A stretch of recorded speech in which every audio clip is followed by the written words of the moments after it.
Good morning, students. I am Jayan Sardana. I am teaching chemistry from last 8 years. On this channel, you will get complete lectures of chemistry for JEE Main, Advanced and NEET. तो आज class 12 का एक important chapter start करने वाले हैं, chemical kinetics. तो daily इस channel पे इस केमिकल काइनेटिक्स का एक एक वीडियो आता रहेगा। कंप्लीट चैप्टर होने के बाद फिर अपन नेक्स्ट चैप्टर इसमें स्टार्ट करेंगे। तो आज स्टार्ट करते हैं केमिकल काइनेटिक्स के बारे में ना। क्लास 11th में हमने एक टॉपिक पढ़ा था थर्मोडायनेमिक्स। तो थर्मोडायनेमिक्स हमें बताता है कि कोई रिएक्शन या कोई प्रोसेस स्पॉन्टेनियस होगा या नहीं होगा ना। तो देखो उसने ये तो बता दिया कि प्रोसेस स्पॉन्टेनियस होगा या नहीं होगा, पर उसने ये तो नहीं बताया कितने टाइम में। तो एक बेसिक सा जैसे एग्जांपल है, किसी से हमने पूछा भी मेरा सिलेक्शन होगा या नहीं होगा, तैयारी तो मैं कर रहा हूँ, तो उसने कहा भी सिलेक्शन हो जाएगा। फिर हमने जेई मेंस का या एडवांस का पेपर दिया, सिलेक्शन नहीं हुआ। फिर उसको पकड़ा बाबा को जाके, भाई सिलेक्शन तो नहीं हुआ मेरा। तो उसने बोला मैंने ये थोड़ा ना कहा था कि इसी साल होगा। तो उसने ये तो बताया कि सिलेक्शन होगा, पर उसने टाइम के बारे में नहीं बताया कि कब होगा ना। तो ऐसी थर्मोडायनेमिक्स एक प्रोसेस है, यानी कि एक ब्रांच ऑफ केमिस्ट्री है जो इस चीज को डील करता है कि कोई प्रोसेस स्पॉन्टेनियस होगा या नहीं होगा ना। अब वो प्रोसेस कितने टाइम में होने वाला है उसके बारे में जो जानकारी देगा वो कौन देगा? Chemical kinetics. तो अगर मैं केमिकल काइनेटिक्स के बारे में बात करूं तो क्या लिख सकता हूं? It is branch of chemistry which deals with branch of chemistry which deals with rate of reaction and factors affecting rate of reaction। और रेट किस किस फैक्टर्स पे डिपेंड करता है उसके बारे में बताएगा ना। Factors affecting rate of reaction.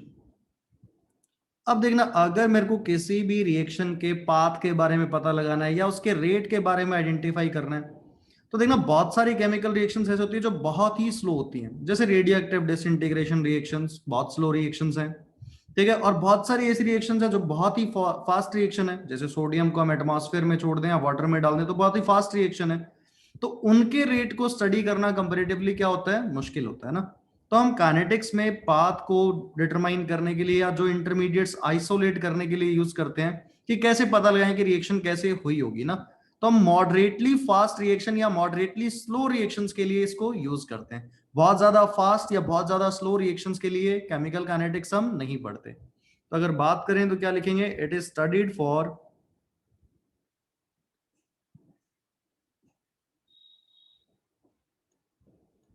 Moderately fast reactions, कि जिनको हम स्टडी कर पाए उनके लिए हम केमिकल काइनेटिक्स को स्टडी करते हैं। तो देखना, पूरा चैप्टर अगर डील करेगा रेट ऑफ रिएक्शन से, तो अपने को ये पता होना चाहिए कि रेट ऑफ रिएक्शन होता क्या है, तो उसकी बात करते हैं। तो हेडिंग डालते हैं इसके अंदर हम रेट ऑफ रिएक्शन। तो देखो रेट ऑफ रिएक्शन, या फिर अगर मैं इसको देखना स्पीड ऑफ रिएक्शन बोल दूं, तो जैसे अपने को फिजिक्स में हम टर्म पढ़ते हैं स्पीड या वेलोसिटी, क्या चीज होती है वो? Distance travelled per unit time. तो वहां तो कोई चीज मूव कर रही है तो डिस्टेंस है। अब रिएक्शन मूव तो नहीं कर रही होगी। रिएक्शन में तो क्या होगा, जो मेजरेबल प्रॉपर्टीज हैं जैसे कंसंट्रेशन हुआ, ठीक है, प्रेशर हुआ, नंबर ऑफ मोल्स हुआ, उसके अंदर क्या हो रहा होगा? चेंज हो रहा होगा, चाहे रिएक्टेंट का हो चाहे प्रोडक्ट का हो। तो उसी को हम क्या बोलते हैं? Rate of reaction. यानी कि रेट सिंपल सा चीज क्या है कि इट इज डिफाइंड एज, क्या बोल सकते हैं? रेट ऑफ चेंज बोल सकते हैं, या फिर defined as change in concentration. Measurable properties की बात करेंगे ना, कंसंट्रेशन और प्रेशर और moles of reactants and products with respect to time. कि टाइम के साथ अगर मैं चेंज इन कंसंट्रेशन निकाल लूं तो वो मेरे को क्या देगा? रेट देगा। तो अगर मैं सिंपल सा रेट का अगर ऐसे लिखूं कि रेट क्या चीज है मेरा, तो लिख सकता हूं मैं चेंज इन कंसंट्रेशन या फिर प्रेशर या फिर मोल डिवाइडेड बाय टाइम टेकन। किससे डिवाइड कर दूं कि कितने टाइम में वो चेंज हो रहा है। तो ये अपने को क्या बता देगा? रेट ऑफ रिएक्शन बता देगा, या किसी भी एक इंडिविजुअल कंपोनेंट का रेट बता देगा ना। तो उसकी चेंज इन कंसंट्रेशन ले लें या प्रेशर या फिर नंबर ऑफ मोल्स, और उसको जितने टाइम में और उससे डिवाइड कर दिया जाए तो वो क्या बताएगा अपने को, रेट। तो अगर कोई एक सिंपल सी बेसिक सी केमिकल रिएक्शन लें और उसमें हम बात करते हैं कि कैसे हम रेट को डिफाइन कर पाएंगे, तो अगर मान लो एक मैंने बहुत बेसिक सा एग्जांपल लिया रिएक्शन का, ए से बी,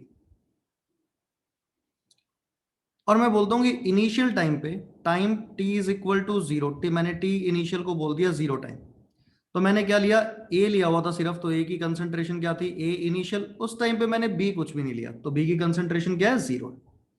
अब देखो जैसे ही कुछ टाइम आया होगा, टी फाइनल, कोई टी टाइम पे जहां पे हम स्टडी कर रहे हैं, तो इसकी कंसंट्रेशन तो कितनी होगी, ए फाइनल कुछ डिक्रीज हो रही होगी, और बी बनना स्टार्ट हुआ होगा, तो बी की कितनी होगी, बी फाइनल लिख देते हैं। अब देखो अगर मैं ए के रिस्पेक्ट में रेट ऑफ रिएक्शन को डिफाइन करूं, तो मैं रेट ऑफ रिएक्शन को ऐसे लिख देता हूं आर ओ आर। तो मैं क्या लिखूंगा, change in concentration of A, तो ए की कंसंट्रेशन मैंने लिख दी A final minus A initial upon में T final minus T initial. अब ध्यान से देखना यहाँ पे कि कंसंट्रेशन ऑफ रिएक्टेंट तो टाइम के साथ डिक्रीज हो रहा था, ए फाइनल की वैल्यू कम है, ए इनिशियल की वैल्यू ज्यादा है, तो ये तो नेगेटिव आ गया, तो रेट नेगेटिव तो नहीं हो सकता, तो इसलिए हम बाहर साइन किसका लगा देते हैं यहाँ पे, माइनस का। तो देखना यहाँ पे जो सिर्फ नेगेटिव साइन ये सिग्निफाई कर रहा है कि कंसंट्रेशन ऑफ रिएक्टेंट टाइम के साथ क्या हो रहा है, डिक्रीज। तो यहां बाहर माइनस का साइन, देखना चेंज इन कंसंट्रेशन ऑफ ए लिख दिया मैंने delta A, divided by change in time तो मैंने लिख दिया डेल्टा ऑफ टी। तो ये बन गया मेरा क्या, रेट ऑफ रिएक्शन किसके रेस्पेक्ट में लिखा है मैंने, ए के रेस्पेक्ट में। तो मैं यहाँ पे इस नेगेटिव साइन के बारे में थोड़ी सी कहानी लिख देता हूं यहाँ पे, कि ये नेगेटिव साइन क्या सिग्निफाई कर रहा है, negative sign signifies that concentration of A is decreasing with respect to time, कि टाइम के साथ में कंसंट्रेशन ए की क्या हो रही है, डिक्रीज हो रही है। अब अगर इसी को मैं किसके टर्म्स में लिखना चाहता, बी की टर्म्स में, तो अपन बी के हिसाब से लिखें, तो यहां मैं लिखता rate of reaction is final concentration of B minus initial concentration of B upon में T final minus T initial. तो यहां एक बात देखना कि फाइनल कंसंट्रेशन कुछ है, इनिशियल तो जीरो ही था, तो मतलब ये क्वांटिटी पॉजिटिव ही है, यानी कि प्रोडक्ट के केस में अपने को कुछ भी लगाने की जरूरत नहीं है, तो सिर्फ पॉजिटिव साइन आएगा, तो मैं लिख दिया delta B divided by delta T. तो यहां पे क्या हो जाएगा, बोल सकते हैं कि यहाँ पे जो पॉजिटिव साइन है, ऐसे एक बार प्लस दिखा देते हैं, कि ये जो पॉजिटिव साइन है ये क्या सिग्निफाई कर रहा है, कि कंसंट्रेशन बी की टाइम के साथ क्या हो रही है, इंक्रीज हो रही है। Positive sign signifies that concentration of B is increasing with respect to time, कि वो टाइम के साथ क्या हो रहा है, इंक्रीज हो रहा है। तो ये बेसिक सा हमने एक आइडिया देखा कि एक रिएक्शन ली हमने ए से बी, तो उसमें यहां से जो कॉन्सेप्ट निकल के आया, ये याद रखना है कि कभी भी मैं रिएक्टेंट के रिस्पेक्ट में रेट लिखूंगा तो साइन कैसा लगाऊंगा, बाहर माइनस का। तो वो सिर्फ नेगेटिव साइन ये सिग्निफाई कर रहा है कि कंसंट्रेशन रिएक्टेंट की टाइम के साथ क्या होने वाली है, डिक्रीज। और प्रोडक्ट के लिए साइन कैसा, पॉजिटिव, तो पॉजिटिव साइन सिग्निफाई करता है कि कंसंट्रेशन प्रोडक्ट की टाइम के साथ क्या हो रही है, इंक्रीज हो रही है। तो ये तो हमने एक बेसिक सा क्या लिया, एग्जांपल लिया रिएक्शन ए से बी। अब एक बात समझना, अगर मैं रेट की बात करूं, जैसे वेलोसिटी की बात करते थे क्लास 11th में फिजिक्स में, तो ऐसे एक पढ़ता थे एवरेज वेलोसिटी, एक पढ़ते थे इंस्टेंटेनियस वेलोसिटी। तो यहाँ पे तो वैसी चीज ही है, रेट एक स्पीड या वेलोसिटी को तो रिप्रेजेंट कर रहा है। तो ऐसे रेट ऑफ रिएक्शन भी अपने पास दो टाइप का होता है ना, एक होती है एवरेज रेट और एक क्या होता है, इंस्टेंटेनियस रेट। तो दोनों के बारे में बात करते हैं कि एवरेज रेट क्या होता है और इंस्टेंटेनियस रेट क्या होता है।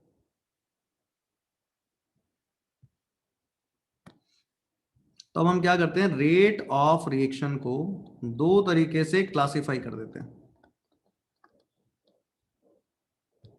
एक तरफ बात करेंगे एवरेज रेट की, और एक तरफ बात कर लेंगे इंस्टेंटेनियस रेट की।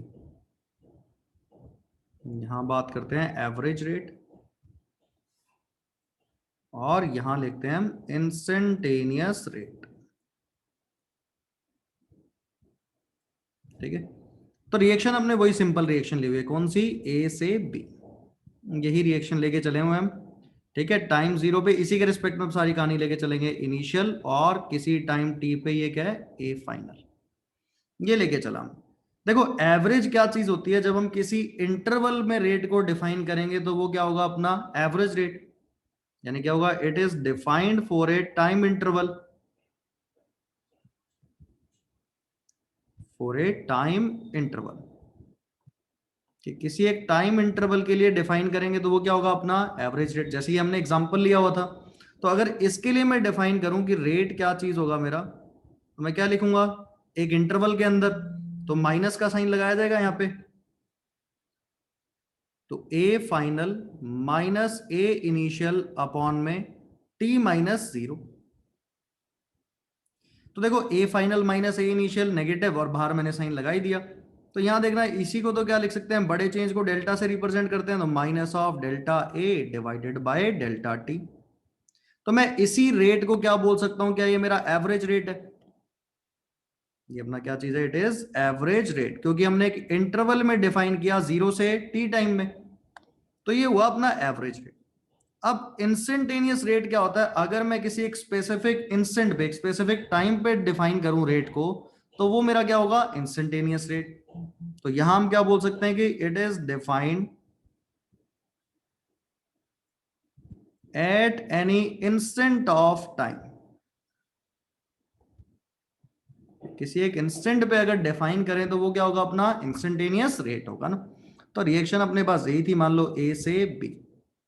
अगर अपने पास ऐसा कुछ ग्राफ दे दिया मेरे को, कंसंट्रेशन वर्सेस टाइम का, कि concentration of A versus time का अपने को क्या गिवन है, ग्राफ गिवन है।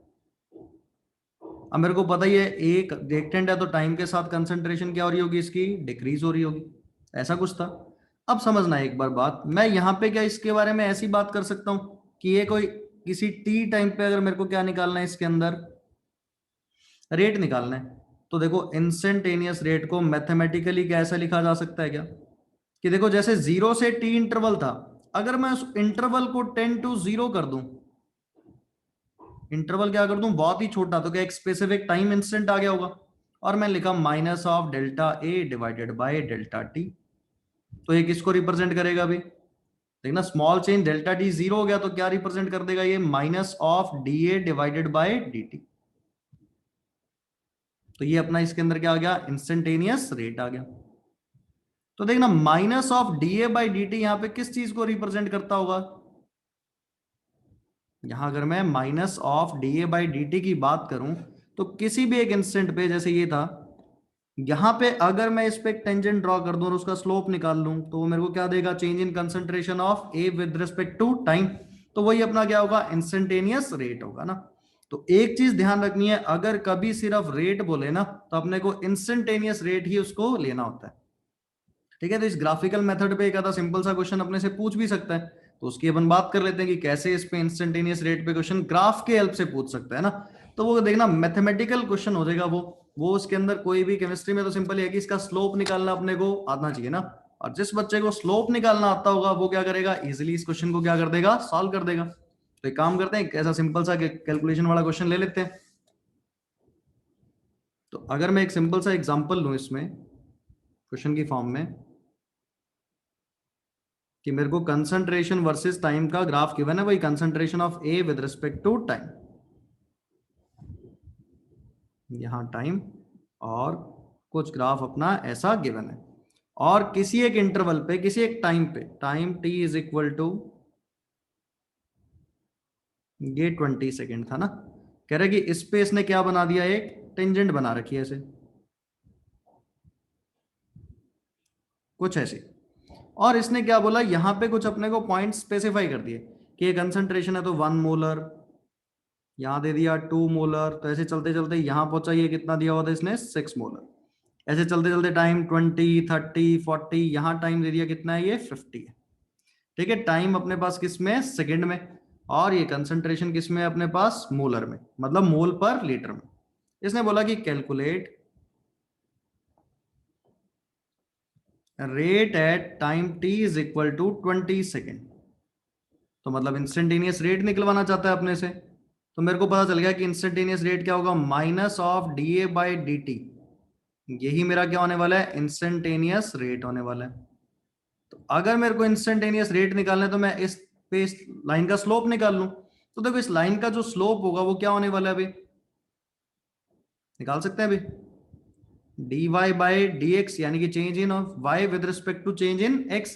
तो देखना यहाँ पे 0 से लेके मैं पहुंचा 6 तक, यहाँ कहीं 0 था ना ओरिजिन, तो ऊपर आ गया 6, और यहाँ पहुंचा 0 से लेके 50 तक। स्लोप, लाइन का स्लोप निकालना था अपने को भी, y2 minus Y one upon x2 minus x1, ये क्या होता है अपना स्लोप, ये क्या होता है अपना स्लोप होता है ना। तो किसी भी लाइन का हम स्लोप निकाल सकते हैं इस तरीके से। तो कितना आ गया 6 डिवाइडेड बाय 50, सॉल्व किया कितना आ गया 0.12। तो मोलर डिवाइडेड बाय में टाइम किस में था, सेकंड में, तो ये अपना क्या आ गया, रेट आ गया ना। किस टाइम पे, ये time t is equal to 20 second पे। तो ये एक इंस्टेंटेनियस रेट हम यहां से निकाल सकते हैं। क्लियर है बात ये। तो यानी कि इस तरीके से इंस्टेंटेनियस पे मैथमेटिकली क्वेश्चन अपने से पूछ सकता है ना। तो जिसको बच्चे को ये स्लोप निकालना आता होगा लाइन का, वो इजीली इस क्वेश्चन को सॉल्व कर पाएगा। अब ये तो हमने इंडिविजुअल रेट की बात की ना। अगर मैं इसमें बात करूं कि मेरे पास कोई केमिकल रिएक्शन गिवन होती जिसमें रिएक्टेंट होते हैं, प्रोडक्ट होते हैं, और मेरे को ओवरऑल रिएक्शन का रेट लिखना होता ना, कुछ उसके कॉफिशिएंट्स भी होते हैं, तो उसके लिए कैसे लिखा जाए। तो हम यहां क्या बात करते हैं, इसके अंदर एक बैलेंस्ड इक्वेशन लेते हैं, हाइपोथेटिकल ना, हाइपोथेटिकल। आप ध्यान से देखना, मैंने एक वर्ड लिखा होमोजीनियस, इसी को यूज करेंगे पूरे चैप्टर में ना। सेम फेज में सारे रिएक्टेंट प्रोडक्ट होंगे। बैलेंस्ड केमिकल इक्वेशन ली हमने, और कैसी केमिकल इक्वेशन है, ऐसा A of A B of B gives C of C plus D of D. ये सारे होमोजीनियस है, मतलब सारे मान लो किसमें लिए हुए अपने, गैस फेज में लिए हुए हैं। तो देखो अगर मैं यहाँ पे ये small A B C D की बात करूं, तो स्टोइकोमेट्रिक कोफिशिएंट है, ए और बी रिएक्टेंट, सी और डी क्या है इसके अंदर, प्रोडक्ट्स है। तो अगर मैं सिर्फ यहाँ पे देखना, जब भी मैंने पिछले भी बोला कि सिर्फ रेट की बात करूंगा, तो किसकी बात हो रही होगी, इंस्टेंटेनियस रेट की ना। कहीं पे सिर्फ रेट लिखा हो तो एवरेज कंसीडर नहीं करना, क्या मानना है उसको, इंस्टेंटेनियस। तो अगर मैं देखो यहाँ पे रिएक्शन में ए क्या हो रहा होगा, खत्म हो रहा होगा, तो मैं लिखूं rate of disappearance of A. तो नाम से पता चल रहा है ए तो खत्म हो रहा होगा। तो देखना ए के खत्म होने में इसका स्टोइकोमेट्रिक कोएफिशिएंट का तो कोई रोल है नहीं, तो हम क्या लिखते हैं, change in concentration of A with respect to time. तो माइनस साइन बता रहा है कंसंट्रेशन डिक्रीज हो रही है। ऐसे अगर मैं लिखूं rate of disappearance of B, तो अगर बी का डिसअपीयरेंस लिखूं तो minus of D B divided by D T, क्योंकि बी की कंसंट्रेशन भी टाइम के साथ डिक्रीज हो रही होगी। अब देखो सी बन रहा होगा, तो रेट ऑफ अपीयरेंस लिखते हैं, या फिर क्या लिखते हैं, rate of formation of C. तो क्या होगा, D C divided by D T. अगर मैं लिखूं rate of formation of D, तो डी भी टाइम के साथ क्या हो रहा होगा, बन रहा होगा, तो D of change in concentration of D divided bye क्या लिख दिया, डी टी। तो प्रोडक्ट में साइन प्लस का और रिएक्टेंट में साइन माइनस का, तो ये तो मैंने लिख दिया यहाँ पे। अब देखना ये तो इन सभी के इंडिविजुअल रेट है यहाँ पे, ये ओवरऑल रेट ऑफ रिएक्शन तो नहीं है।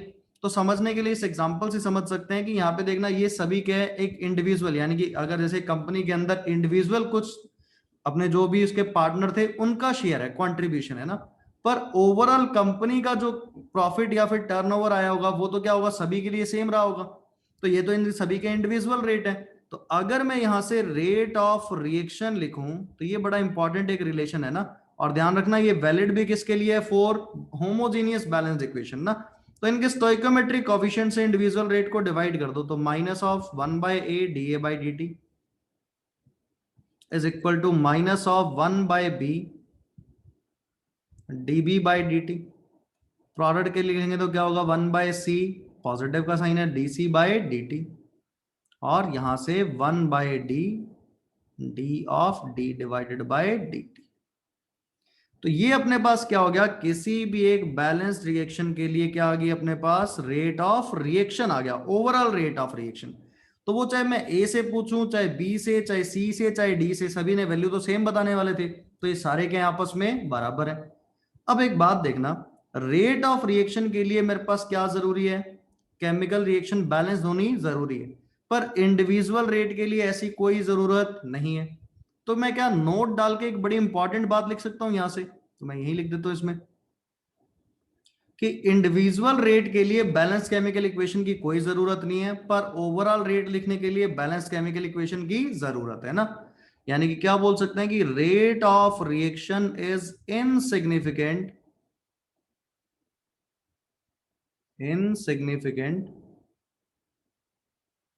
Without balance chemical equation.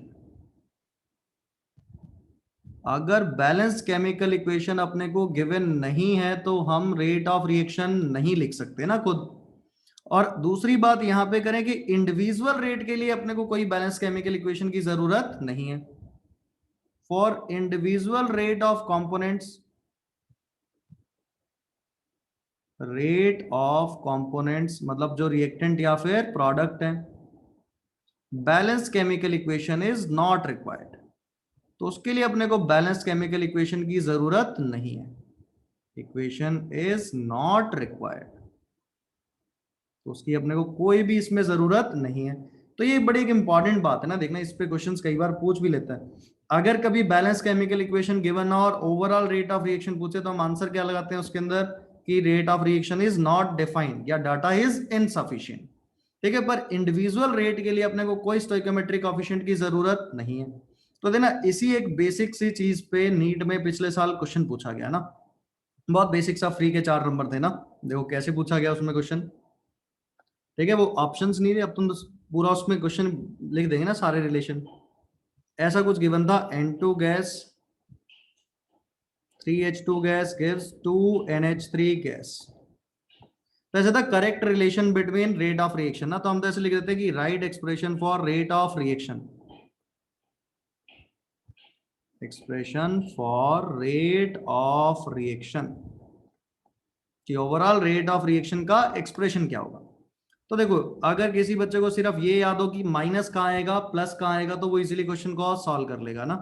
तो अगर मैं यहाँ पे रेट ऑफ रिएक्शन लिखूं तो क्या लिखूंगा अभी, यहाँ पे N2 के लिए साइन कैसा आएगा, नेगेटिव का, तो dN2 divided by dt, coefficient 1 था। H2 के लिए भी साइन नेगेटिव का, कोएफिशिएंट कितना है 3, तो minus of 1/3 dH2 by dt। और प्रोडक्ट के लिए क्या आएगा 1/2 d of NH3 divided by dt। तो क्या एक सिंपल सा आंसर आ जाएगा अपने पास।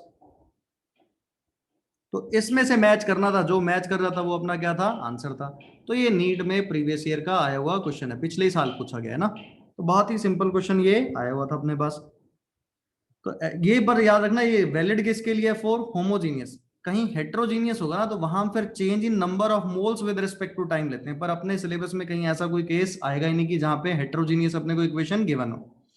ठीक है, तो वहां पे हम change in number of moles ले लेते हैं, पर generally it is valid for homogeneous chemical equation. तो ये आ गया अपने पास। ऐसे देखो अगर एक बहुत बेसिक सा डिफरेंशिएशन का क्वेश्चन करा दूं मैं तुम्हें कि जहां पे डिफरेंशिएशन यूज होता हो, जैसे मान लो मेरे को दिया कंसंट्रेशन ऑफ, क्योंकि देखना मैथमेटिक्स इसमें यूज करा सकता है ना, और reactant in a chemical reaction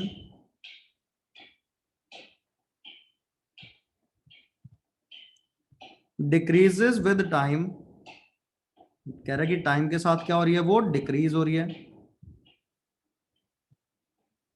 according to given equation. यानी कि एक इक्वेशन गिवन है अपने को, उसके हिसाब से क्या हो रही है, कंसंट्रेशन क्या हो रही है, टाइम के साथ डिक्रीज हो रही है। और क्या दिया, concentration is equal to 2 minus 3t minus 5t square, जहां पे t क्या चीज है, टाइम है। तो उसने बोला कि क्वेश्चन में calculate initial rate. Initial rate का मतलब क्या होगा भाई, at time t is equal to 0 and at time t is equal to 2 second. और टाइम 2 सेकंड पे क्या पूछा आपने को, कह रहा कि रेट निकाल दो। तो देखो इसको सॉल्व करने का तरीका क्या है, मेरे को पता है रेट क्या होगा मेरा, अगर रिएक्टेंट है तो मेरे को क्या करना पड़ेगा, minus of DC divided by dt। तो देखो मेरे को डिफरेंशिएट करना आता है ना, 2 तो कांस्टेंट हो गया, माइनस 3t का कितना हो गया, ये माइनस का साइन बाहर रखता हूं तो कितना हो गया माइनस ऑफ 3। और 5t स्क्वायर की बात करूं तो कितना हो गया भाई, 5 टू 10, तो माइनस ऑफ 10 इंटू में t। तो यहां माइनस मल्टीप्लाई करूंगा तो देखो रेट क्या बन जाएगा, 3 प्लस 10 इंटू में t। ठीक है, अब देख लो यहाँ पे इसने टाइम बता नहीं रखा किसमें, तो मैं यूनिट नहीं लिखूंगा ना, इसने बताया नहीं कि टाइम इसके अंदर सेकंड में, तो वैसे हमने बोल दिया, पर कंसंट्रेशन कुछ भी हो सकती है। ठीक है, या प्रेशर गिवन हो सकता था, पर कंसंट्रेशन है तो मोल पर लीटर यूज कर लेंगे। तो अगर मैं लिखूं यहाँ पे initial rate, time 2 second given ही था, मेरे को लगा यूनिट नहीं है ना। तो अगर इनिशियल रेट की बात करेंगे तो at time T is equal to 0, तो यहाँ रेट क्या बन जाएगा देखना, टी 0 पुट करते 3 और मोलर सेकेंड इनवर्स। और अगर मैं बोलूं at T is equal to 2 second, तो अगर 2 सब्सिट्यूट करूंगा तो रेट क्या बन जाएगा 23, 10 इंटू 2 20, 20 प्लस 3 कितना हो गया 23 मोलर सेकेंड इनवर्स। तो ये अपने क्या आ गया अभी आंसर आ गया ये इनिशियल रेट का, और ये rate at time T is equal to 2 second. तो इस तरीके से हम क्या कर सकते हैं, ऐसे क्वेश्चंस को सॉल्व कर सकते हैं ना। क्लियर है बात यहां तक?